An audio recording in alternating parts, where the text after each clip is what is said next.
अस्सलाम welcome back to my other vlog. दोस्तों यार मूंखे वठणी हुई भाॼी बकरियुनि लाइ वेस्ट जेको थींदो आहे न सामान थोरो घणो त उहे बकरियूं खाई थियूं किनी भाॼी वग़ैरह। मां वियुमि यार हुन ॾे छोकिरे ॾे मां चयुमि की थोरी भाॼी त ॾे या बकरियुनि लाइ मूंखे ॾिनई हुन खां प्लस में गॾु वरी खाइण लाइ पंहिंजी गोभी वरितमि किलो जेका मूंखे मिली 200 रुपया किलो। हुन खां पोइ ॿिए हंधि वियुमि उन वटि विकिरा पिया हुया वाङण जेके मां हुन खां त महिरबानी करे वाङण ॾे मूंखे चई भाऊ ॾियां थो को मसइलो कान्हे को। मां चयो यार ॾे जेतिरे अथई मूंखे ॾे। पोइ ॾिनामांसि त पैसा आऊं ठो पर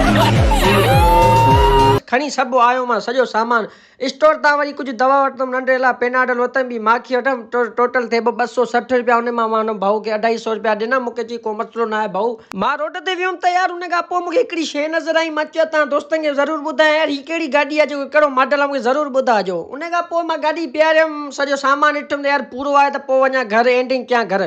मां हलियो वियुमि प्लाट में। उन खां पोइ बकरियूं बीठियूं हुयूं ऐं नंढड़ो छेलड़ो बीठो हुयो। मां चयो यार हिनखे सॼो माना साफ़ वग़ैरह सॼो साफ़ कयां। उन खां पोइ हुनखे वञा त सॼो हिनखे सामान विझी ॾियां जेको अॼु हिनखे खाइणा वाङण त ख़बर बि पए त वाङण बि दुनिया में आहिनि। दोस्तो हिते तई रखियमि त हुन खां पोइ हीअ सॼी भॼी पई सॼी इहा सफ़ा भॼी पई हिनखे टुंगड़े नमूने वांगुरु सॼो थी वियो। पर मां चयो बहरहाल ख़ैरु यार मूंखे विझणा त आहिनि भई भाॼी हिननि खे ॾियणी आहे थोरो घणो कराइनि त सही न वाङण।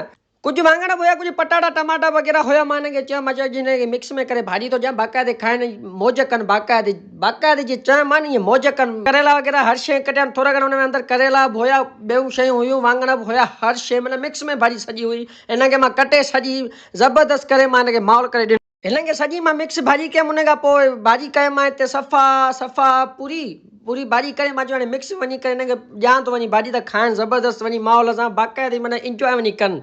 जेॾी महिल मां हिन ॾे खणी ईंदो साम्हूं ई दर खां बीठियूं पहिरीं मां हिनजी जेॾी तई खणी ईंदो सम्झी वियूं त हे महिल कुझु खणी ईंदो असांजो सेठ। मां चयो यार वाक़ई में इहो ई थियो। मां हिन माशाल्लाह हिन खाइण जूं तेजियूं सुठियूं सॼो थाल खाई वियूं। उते पोइ मां व्लॉग कयुमि सफ़ा एंड। दोस्तो उमेद आहे तव्हांखे वीडियो वग़ैरह हर शइ वणी हूंदी। लाइक कमेंट शेयर लाज़मी कजो। अल्लाह हाफ़िज़ दुआउनि में यादि।